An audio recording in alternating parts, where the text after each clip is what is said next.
2005 had one of the best years ever when it comes to the big four pay-per-views. We're talking about the Royal Rumble, WrestleMania, SummerSlam, and Survivor Series. The 2005 Rumble was a pretty good show if you ask me. Shawn Michaels and Edge had a pretty decent match to open the show. You know, the championship matches, Triple H and Randy Orton, I thought was pretty good. The triple threat for the WWE Championship was also solid.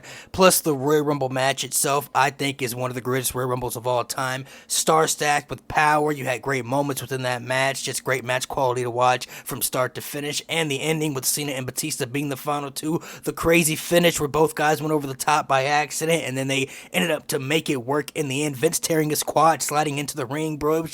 It was chaotic, but they made it work for the show. Then you look at WrestleMania 21. I still believe this is the top 5 WrestleMania of all time, bro. The opening match was Rey Mysterio versus Eddie Guerrero, one of the greatest opening WrestleMania matches of all time. The first ever Money in the Bank ladder match. Arguably still the greatest Money in the Bank ladder match ever in WWE history. Randy Orton versus Undertaker, legend versus legend killer.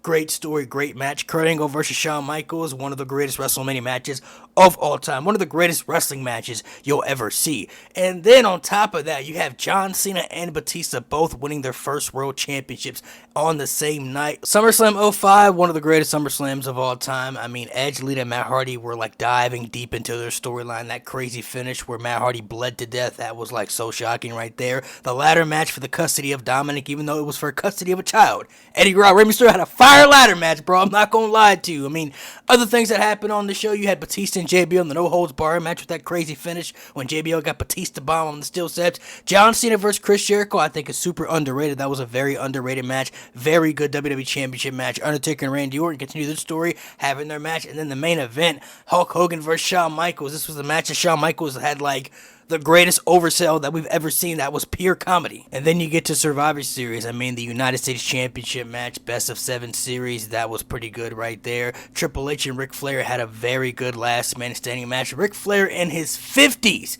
putting on a classic last man standing match with Triple H, bro. That was spectacular. John Cena and Kurt Angle, really enjoyed that story. That match was chaotic as well. And then the main event, the first ever Raw versus SmackDown brand warfare match, bro. That was like such peak right there during the Ruthless Aggression era. One of the peaks, I will say. This is still, like, to me, one of the top 5 best traditional Survivor Series tag team matches they've ever done. Then that ending when Undertaker returned with that flaming casket and everything, bro. Like, yeah, this was dope. I firmly believe 2005 as a whole is one of the best years WWE ever had. But the big fours that year, yeah, they was hitting.